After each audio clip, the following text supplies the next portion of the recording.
It's a basement. I know. Anyway, welcome to the Shitty Beatles Revue. The Shitty Beatles, are they any good? The inaugural episode, where we'll be discussing a variety of reviewing, but spelled differently because we're intellectuals, different aspects of pop culture, primarily in music. They suck. That it's not just a clever name. So that's why it's called a review, but we'll be reviewing other stuff, like I said. So, without further ado, remember to like and subscribe to our channel for new content, which we're saying right now we're going to post regularly, but we'll see how that works out over time.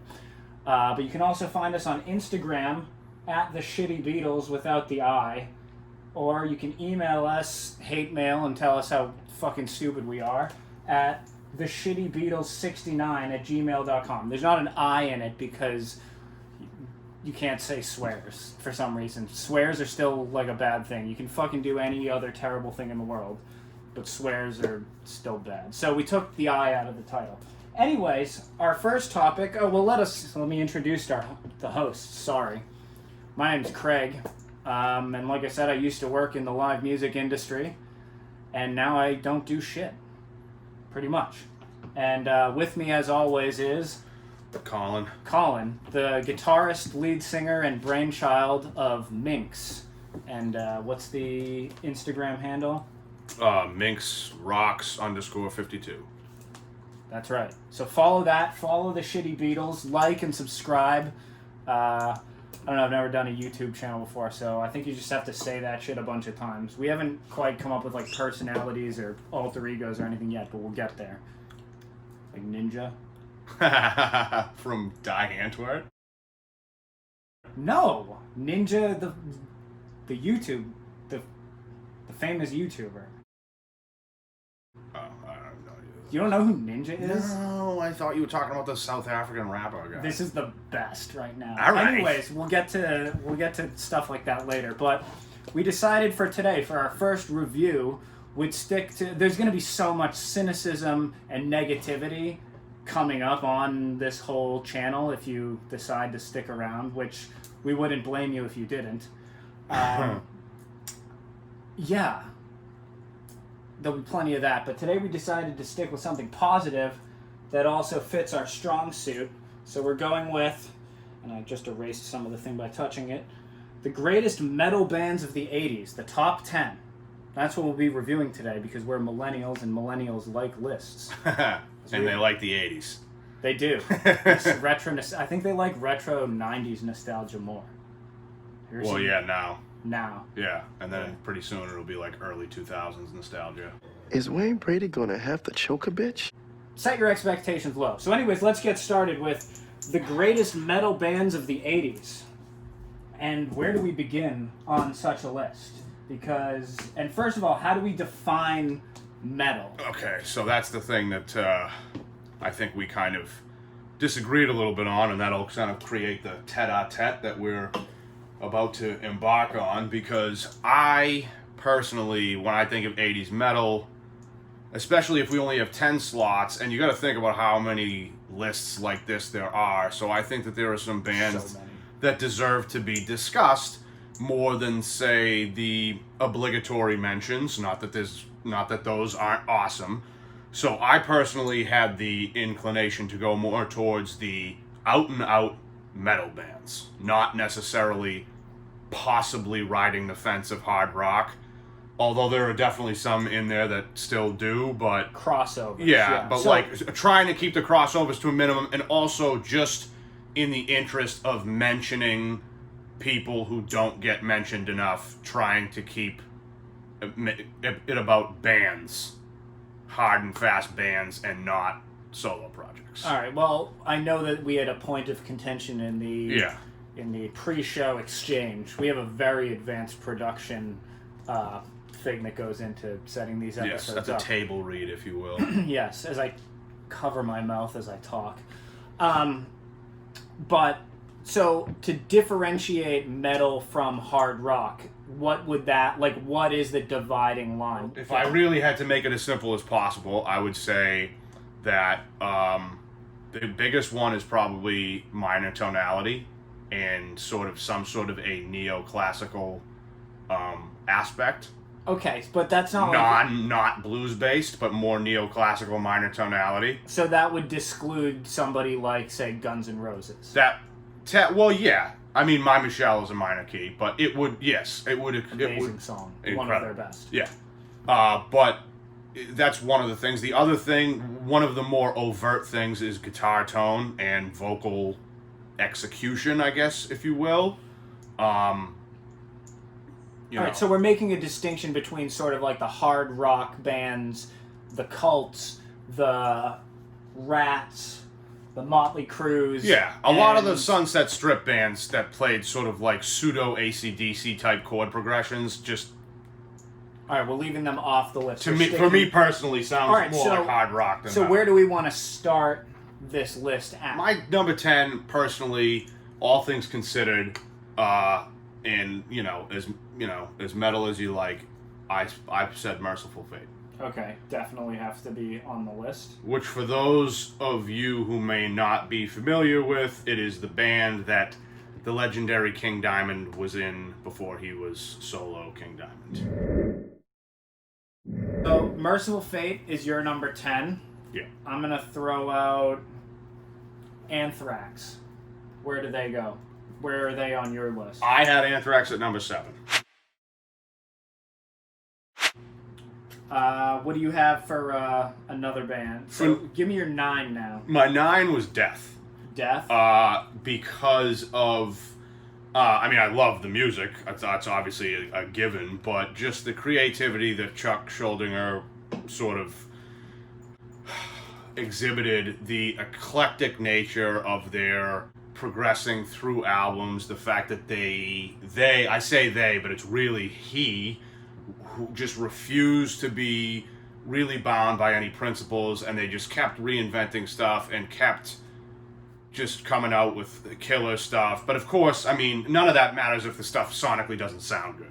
And the Scream Bloody Gore record, which is what I consider to be, that's my favorite Death record. It's the late 80s, so I consider them an 80s band. What are we defining 80s as, like commercial peak? I would say commercial peak, yes, or / what albums they are known for today. So Scream Bloody Gore, I don't think necessarily was their commercial peak, but I think it's definitely it's the album that people know the most today. Okay. That they most identify with them. I'm gonna be honest, I'm not very familiar with Death, so I guess that makes me an asshole. I don't know, but no, I mean, it's like everybody has their own bag. Me trying to stay on the metaler side of this metal list. Okay. I would slide them in just because, again, like I was I was saying, we want to talk about people who maybe don't get as much accolades as, say, your Def Leppards and your Ozzy Osbourne solo careers of the world. So it's like, is Def Leppard metal? See, I really don't think so, personally. I think that they're... No. I don't... No, you can't. I mean, I'm not going to disparage... They're referred to. They're always associated as metal, but if you listen to those songs, I don't know, man. It sounds like rock and roll to me. I love Def Leppard, by the way. Humongous Def Leppard fan. First two records, Still my rock and absolute roll. favorite. That's what I was Def Leppard's. But just in terms of the dividing line that we're trying to establish today, I would personally say hard rock. They had 2 really raw, hard records before they got rocketed into a different. Pyromania? Yeah, no, before that, before the big business put them in a different tax bracket. It was On Through the Night, and then their first record with Mutt Lange, which was High and Dry, and those records were just fucking outstanding hard rock. Slayer, where do they go? Are they in the 10? Can we throw them in there? Because I know you had said you're not a fan of Slayer. Why? You have a mohawk and all this. You look like someone who would like Slayer. Let's be real. I mean, I don't want to throw sort of unnecessarily, disparage unnecessarily. It's just really the fact that it's like if you listen to something and it either does something for you or it doesn't, and it just they never really they never really got to me the way the other thrash titans did. You have to look at the collective body overall, not just the songs, not just the records, but like the image, the sound, the style. Like they the were message. I love the message. They were like one of the most satanic of the big four thrash bands. Of course, but at the same time, you don't want to become some sort of millennial poser where it's like, oh, I want to wear a Slayer shirt because of the message, That's but true. I don't know the songs or listen to the songs. A serious social issue there. Which I think that like it would be way fucking worse if I was like insincere about it. I just Well, I'm gonna have to insist just because like the shit that posers want to try to be about, they want to try to be about because real motherfuckers told them it was good. Number 8, and I feel very strongly about this one because I've been very amiable up until this point. Fuck. Venom. Okay. Venom is the first black metal band, essentially, influenced fucking absolutely everybody in their wake. Unbelievable. Like, you talk about imagery and messaging and fucking satanic nature and stuff. And, I mean, I heard in an interview once that Kronos was basically saying that, like, you know, he listened to Black Sabbath songs and he loved it, but then, like, Ozzy would, like, be like, oh, no, God help me. And he's like, oh, that just fucking ruined it for me. Because it's like... And then he wrote songs like In Leagues with Satan and Seven Gates of Hell and shit like that. And my personal favorite off black metal, Die Hard. You cannot beat the fucking snare and floor tom hits to come into that song. They're just a fucking absolute rip-rioting power trio. Bare bones. Which is very sort of the antithesis of a lot of other 80s metal. There's a lot of other 80s metal had a lot of production, a lot of layers, a lot of tracks. And fucking Venom is just like a 3-headed dog guarding hell. It's like Cerberus, basically. And it's just fucking... Good reference. They're Solid just... reference. And, yeah, and I mean, bands like fucking Pantera, they were influenced a lot by Venom, because Phil Anselmo has the fucking Venom logo tattooed on his back. I mean, like... Where does Pantera come in? Pantera... Do we consider them 80s Absolutely metal? not. I don't know how you could consider... I realize that they were technically conceived in the 80s, but... to me, I just can't. When was Cowboys from Hell? Was that 90? 1990. Yeah, I thought so. All right, so... Sidebar, we should do a thing about, like, 89 to 92 music. Absolutely. And just, like, how cool the 90s could have been until the worst fucking thing ever happened. The other one I was going to throw out for my list, Motorhead. When you formed Motorhead back in 1965, you said... Motorhead will be the dirtiest rock and roll band in the world. We are. If we move next door, your lawn would die. It has.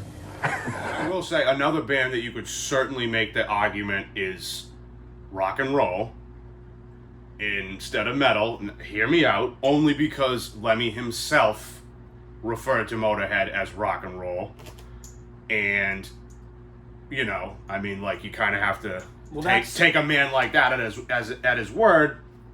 You do. But I would respect But that. at the same time, sonically, sonically you could definitely, especially because, like, you know, Filthy Animal Taylor sort of inventing the kind of, like, thrash beat kind of thing. Well, dude, I think of the song Killed by Death, just the way that it starts. Like, Sure. No. And then it goes into that fucking solo, and, like, there's nothing not metal about that. But then you get to the first lyric, if you squeeze my lizard, I'll put my snake on you, which is definitely more rock and roll than And metal. so, yeah, songs like I'll Be Your Sister, like, that's just the best fucking, like, what? Or, like, Love Me Like a Reptile, which is just about, like, trailer trash sex. It's amazing. There's a lot of good ones. And but to me, that's very rock and roll, so it's really tough, and I feel like... Alright, so we might have to move Motorhead. Alright. I don't think we move them out. I think they're metal enough. Enough? I shouldn't say metal enough, because that's a very poor choice of words. That is, and I kind of trapped you in the They're same fucking Motorhead. Yeah. Alright, so we get into a little bit of a fucking thrash domino effect here at the middle of my list. I go Megadeth number 6. Don't you just love music?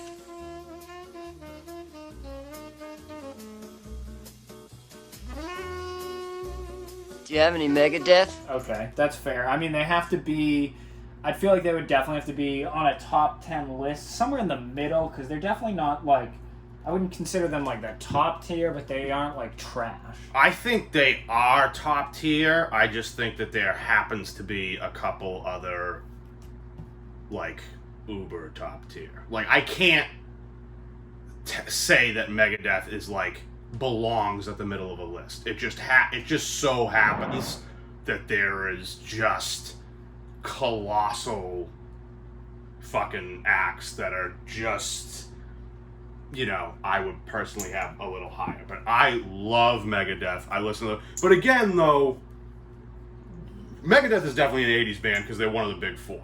Mm-hmm. But you could argue that not only their commercial peak, but their sort of songwriting peak was in the 90s. When did... What is it? Fuck. Peace Sells? Yeah, when did that come out? I can't remember. 84, 85 maybe? I don't know. Like, yeah. I mean, I'm not like... I don't know a ton of Megadeth. Megadeth is an 80s band.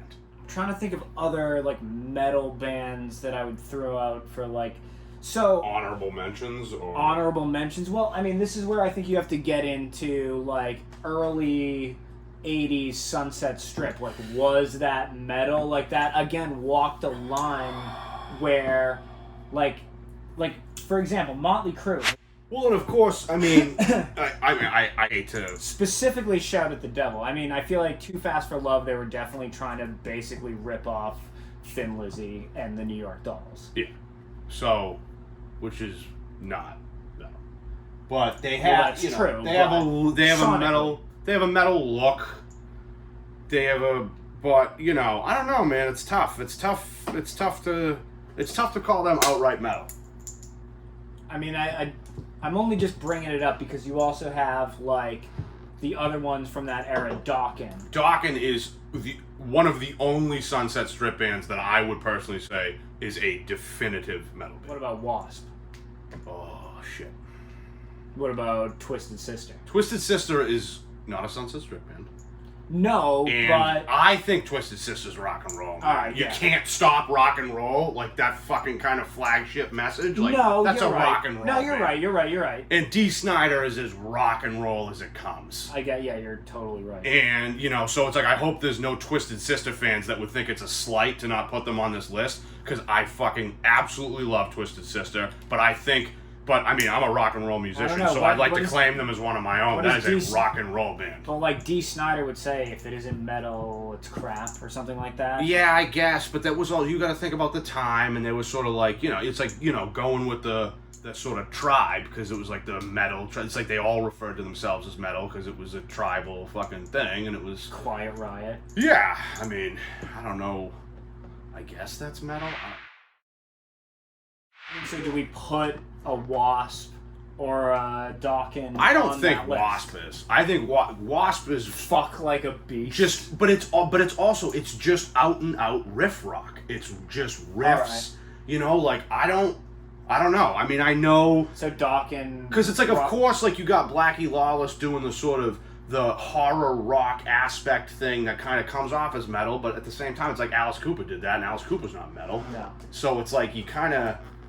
I don't think that's enough to get you there, personally. All right. So by those sort of standards, all right, I'm with you. So we'll leave those off, and I guess you'd have to... I think Dokken is a legitimate metal band, though. Honestly, because of no other reason than George Lynch. I have Metallica at number 5. And... Ooh, woof. The reason for that is that sometimes there are just particular albums... And I agree with you that you do have to look at the catalog as a whole. But sometimes there are just particular albums that are too fucking good and they're too fucking perfect to be ignored. And they just fucking punch a hole through the ozone layer. They're so fucking incredible. Kill 'Em All. Kill 'Em All is the reason I have Metallica at number 5. There is no other reason. Lightning. Ride the Lightning is a great album, but I wouldn't rate them ahead of all the other bands I just mentioned without Kill 'Em All. Kill 'Em All is one of the best wall-to-wall metal records ever. I'm not going to say anything in opposition to that. It's just perfect. 4 Horsemen. Riffs for fucking days. There's like 4 riffs a song. There's like 10 riffs in 4 Horsemen. 4 Horsemen, fucking Motor Breath, Jump in the Fire with like an absolutely incomprehensibly blistering solo out to outro. Whiplash, fucking, it's like No Remorse. It's like these songs you can listen to them on repeat for the rest of your life and fucking have whiplash from banging your head so much. They just get you going. I'm gonna have to disagree with Metallica being number 5. I feel like they have to be in the top 3. Like, even get the like, fuck out of here, no way. No, and hear me out. I mean, like, definitely the peak of like their true greatness, not their commercial greatness, obviously, because I don't think they even got to like, when was the Black Album? Was that like 90? I think Or it like was 89. No, I think it was either 90 or 91. I could be wrong about that because I Whatever. don't care, but We'll fact check that part too. But I think you have to also, like, Master of Puppets, like, I didn't love as a whole, like, album. But, again, like, imagery and consistency with their sound. And even going, and I know we're, like, sticking to, like, 80s sort of shit here, but, like, even their, like, I think most people agree that, like, 90s Metallica was really not that good. And fucking, what was it, Saint Anger, when they were all, like, sad, like, doing, like, documentaries about... yeah, we don't need to bring James, I just don't like the way that you talk down to me, and my dad listens to all the albums and tells me if my drumming's good or not. Wow, that's a pretty good Lars impression. I've never done a good Lars. He's Danish too, so I am maybe Danish. that's why. I'm wearing my watch from Denmark. Well, it's a Danish fucking town in Denmark, but nobody cares. Anyway. See, to me, I disagree. I think the only reason they're that high in the list is because of Kill 'Em All. But I didn't finish. I mean, consistency-wise, Death Magnetic had some pretty decent songs on it. I think that came out in like 2008-ish. All right. You don't know at all. I do. Totally didn't care at that point. No, I 100%. I know it. And But then you're they had also right that I didn't care at that point. They had another like recent album, I think, since then that had like one-ish good song on it that I listened to. I'm not the hugest Metallica fan, but again, like the logo itself, like what Metallica fucking stands for, just as like a count. Like think of how many like misfit kids like 100%. that gave like pimply fucks like James Hetfield. Did you see what he looked like in the early 100%. 70s? No. But like you just say, like, oh, what the band stood for. But to me, the first two albums, they kind of had a different image and it stood for something different. And then they got all kind of like, you know, ethereal and we're going to get eclectic, which is obviously something to be admired from an artist standpoint. But from my personal opinion, I just love that battle cry, fucking 100 miles an hour, just thrash, man. It's just fucking like triplet strumming the fucking low E string, just like, you know, like angst and fucking anger and piss and vinegar. I get that. And it's like, but I mean, it just doesn't get any their better. Other shit didn't suck too. Like one, I think, came out on, I don't know, one of their like late 80s albums. I'm sorry, I don't know all the fucking Metallica albums. Maybe Injustice for All. I think it was something like that, but like that was cool the way it worked slowly throughout the whole song. They stayed consistent with their shit, and then gets to the fucking. They're very like that, yeah. Part. That's yeah. like that heavy part. Like yeah, that's awesome. All right, who's your number 4? Okay, so this is where we had a big disagreement in our table read. My number 4, because I would consider it to be a totally different band with a totally different sound, and it's totally fucking awesome, is the Dio era Black Sabbath. It's awesome. But, like... Heaven and Hell and Mob Rules are just, it's a different band, and it's fucking absolutely outstanding. And it's like, to come in with a new singer, not to say that, like, you gotta rate bands high for versatility's sake, but to hire a new singer and to have 2 records back to back, just fucking monsters like that, it's just fucking, dude, like Neon Nights. Are you kidding me? All right, that song makes my fucking dick hard. I bet it does. Yeah, absolute 3-inch diamond cutter for Neon Nights.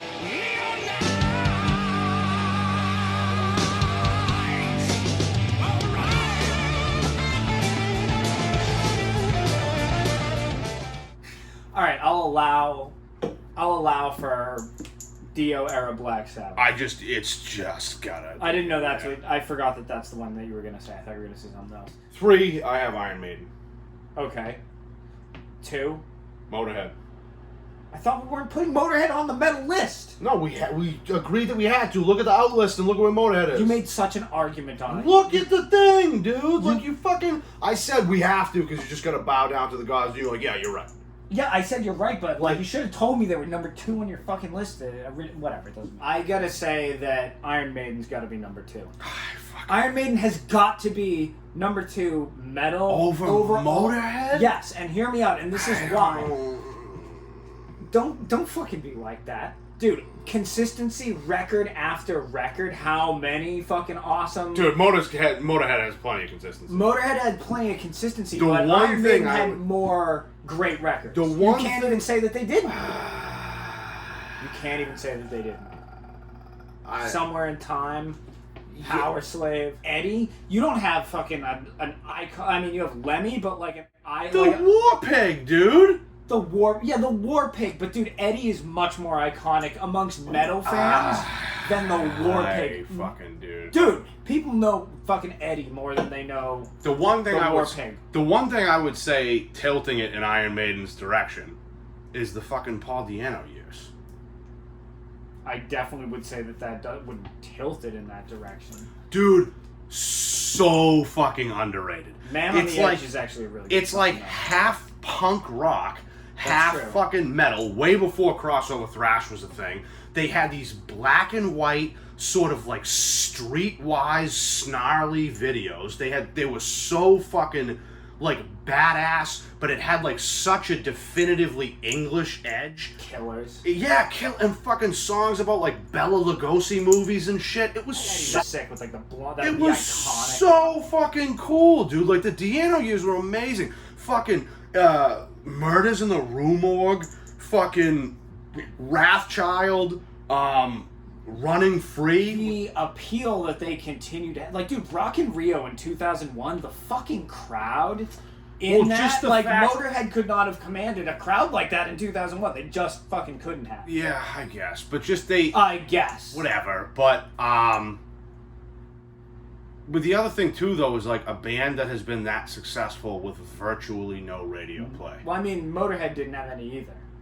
Ace of Spades got around, but, like, definitely... Yeah, like, but for as big, because Iron, big but as it's they like were. Iron Maiden's for sure. bigger. Yeah. I mean, like commercially successful wise, they're bigger, and it's just like they virtually no radio play because their songs are fucking like 7 minutes long, but they're brilliant. Yeah. They're and, brilliant. Like, super intelligent, too, with subject matters that they're dealing Yeah, with. but just like but that was the cool thing about 80s music is that, like, don't get me wrong, like raw power type stuff is amazing. We all know that, but like, the partsiness and the production stuff that like some technological advancements lent themselves to.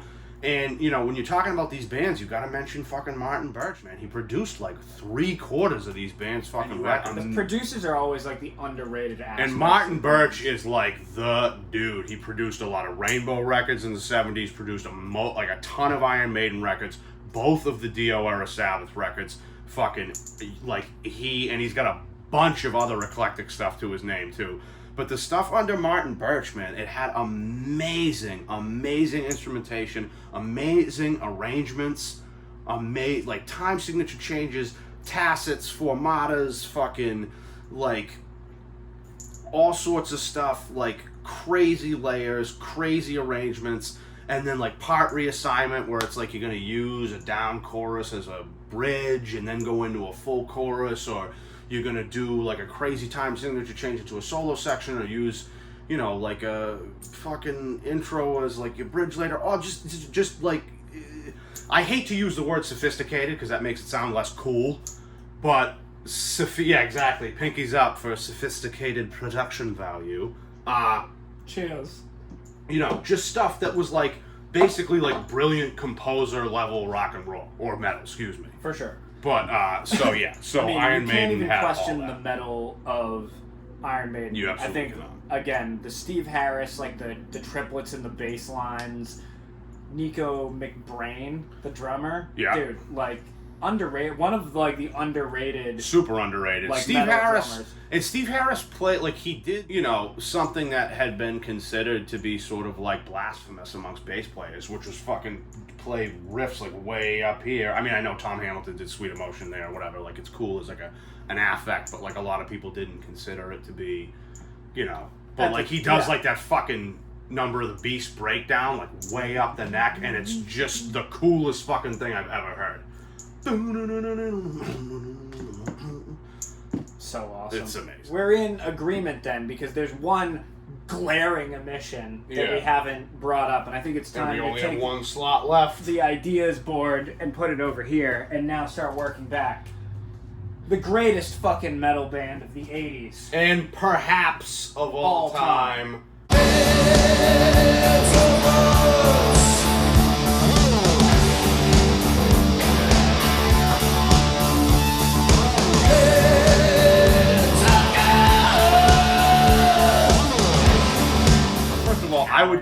I would consider Judas Priest and Thin Lizzy to be the two best band names, regardless of where you think their merit lies as bands. The two best band names of all time. We'll have to do a whole 1,000%. But I mean, and again, there's definitely people who would argue that they should be out on a technicality too. Who? As a 70s band. No. They made a lot of records in the 70s, and they were very but good ones. again, we've defined it as commercial. As commercial peak. And, of course, the album that brought metal to the masses, and the album that got them a fucking lifetime ban at Madison Square Garden, which is the coolest thing I've ever fucking heard. If you don't know the story, look it up. $30 million in damage. They have not played since, because they're not allowed to. But it was all insured. So if you ever go to Madison Square Garden, the cushions you're sitting on are the ones that they got from the fucking Judas Priest damages money. But, yeah, Screaming for Vengeance. Okay. That one, I mean, you wouldn't say British Steel?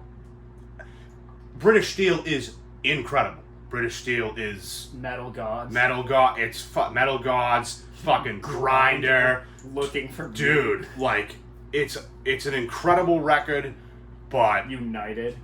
Yeah. That's a good one. It's a great song. Okay. Steeler. Ooh, Steeler. The fucking outro. That's fucking... Okay, but yeah, Screaming for Vengeance. Screaming for Vengeance is just where it's fucking... Electric Eye is the fucking... Electric Eye, just like the most brilliant. And it's like, it always pisses me off too when you get fucking these organizations like the Songwriters Hall of Fame who are inducting like folksy fucking kumbaya people who sing wicked literal lyrics, and it's like, oh, you're in the Songwriters Hall of Fame, you're singing like super literal storytelling lyrics and fucking and like, yeah, well, whatever. John Baez. They did? Yeah, Diamonds and Rust. Oh yeah. All right, but that's not what I'm talking about. I'm talking about Electric Eye. It's like you fucking predict the over-surveillance of fucking Great Britain by like, what, 40 years?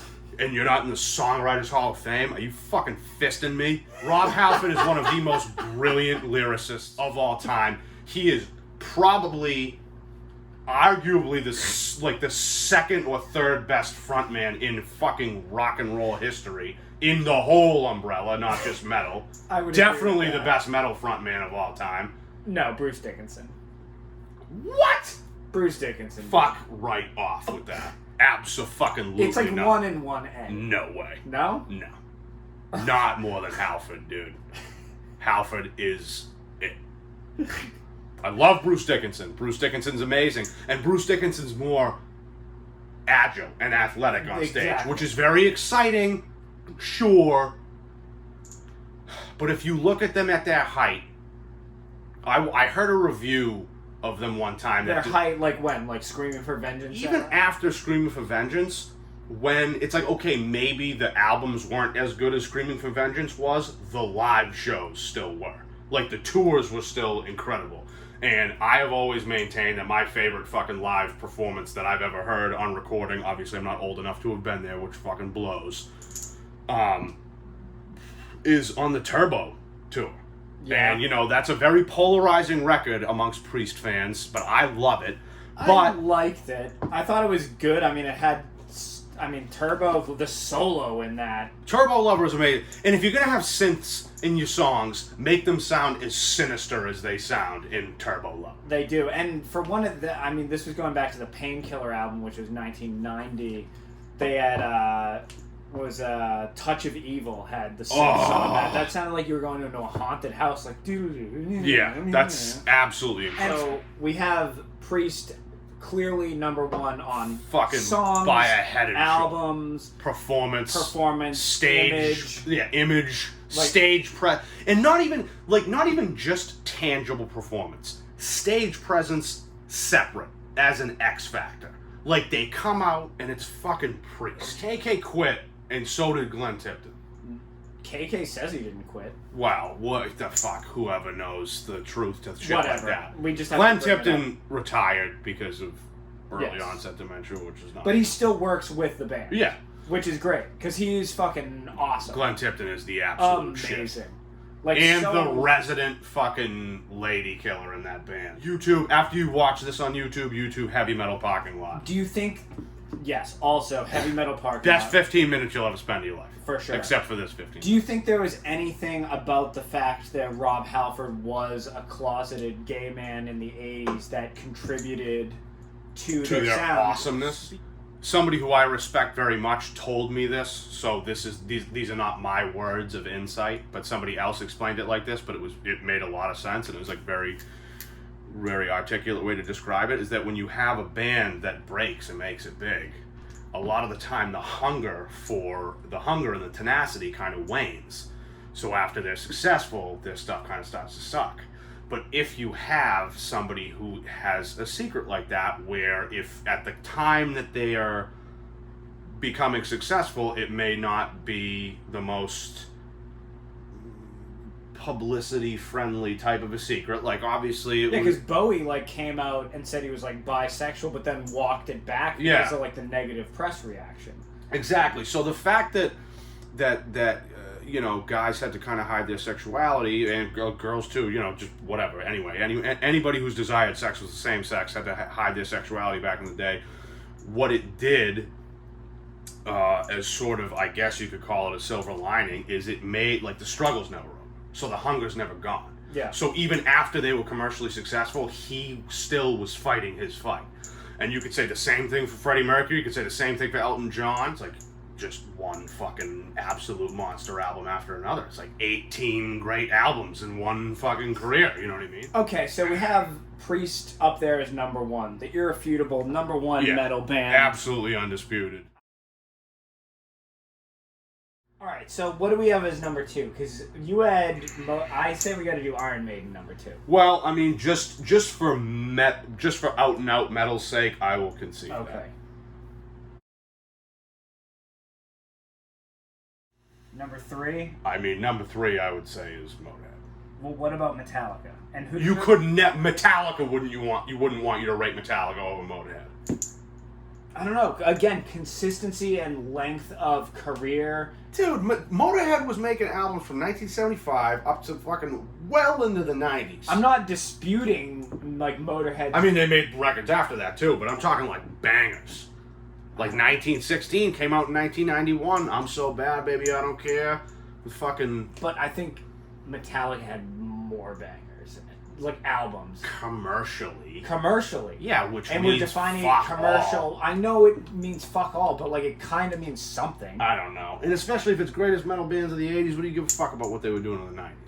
I don't. But, like, Motorhead also stretched into the 70s, too. Whereas Metallica is much more like all 80s. Like, all their good stuff, anyway. All their best stuff. I can't rate Metallica above Motorhead. You can't do it. It's like blasphemous. I get that, too. How do we fucking settle this thing? You put Motorhead for number 3. I think Metallica has to be number 3. I don't Alright, think- rock, paper, scissors, then. Are you shitting me? And what about the fucking Dio era Sabbath shit? I would put them... They are better than Metallica. I'd put them 5. 5? Yes. They're not better than Metallica. They're not the fucking a greater metal band that's more iconically known in the 80s. It doesn't matter about known. It fucking matters. Idiots fucking eat whatever shit up. Idiots don't know. Yeah. So it's what's known. It's fucking what's number? Dio Era Sabbath is better. Dio Era Sabbath is getting number 5. Who goes Metallica or Motorhead has to go first. They have to. It's like a fucking no-brainer. It's Motorhead. If you didn't have Motorhead, you would have no Metallica. And I hate to make the influence argument. I really hate to do that, but it's the fucking truth.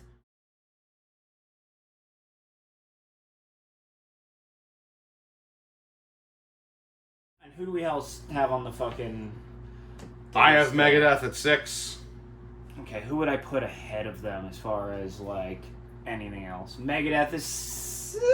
Okay, I'd do that. I'd do Megadeth 6. I personally had Anthrax at number 7, but I could very easily be convinced to swap Megadeth and Anthrax. Actually, I feel like I'd say now you'd I have to kind of put want Slayer ahead of Anthrax. What? Yeah. You would have to. Are you kidding me? Dude, spreading the disease, fucking Madhouse, AIR, Madhouse Stand or awesome. Fall, the fucking the Middle Eastern influence fucking acoustic thing that was way before anybody else was doing it.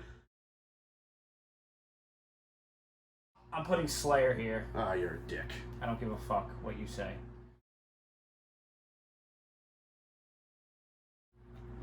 If you put Slayer there, then number 9 absolutely has to be Venom. Okay. Absolutely has to be. Alright, last spot though. This is going to be the most contentious. Who do we still have? We have Merciful Fate and Death. and Death. That's pretty tough. That's really fucking tough. I mean, those are your bands, and I get what you're saying with each of them. And, like, I would have more on my list if this was more of, like, a hard rock list, but I don't know. I mean, I had Death above Merciful Fate in my own list, but... Oh, man, it's still... You gotta make the choice. I have to make the choice? Yeah. Alright, Merciful Fate, then.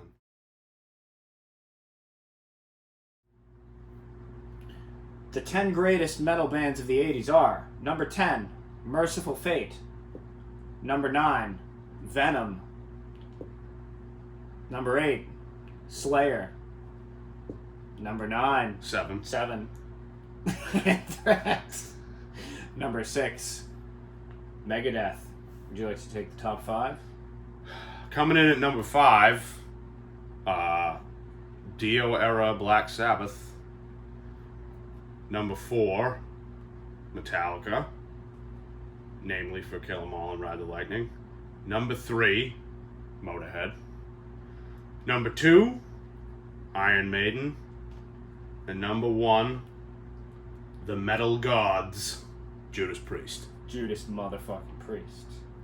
The greatest metal band of any decade. And also, Rob Halford's Instagram is a great follow. So, Yeah, 100%. Rob Halford Legacy, it's very funny. It's got a lot of cool old pictures of him being fucking the best frontman around. But anyways, if you're still with us after all this time, thank you for joining us on the Shitty Beatles Revue inaugural episode.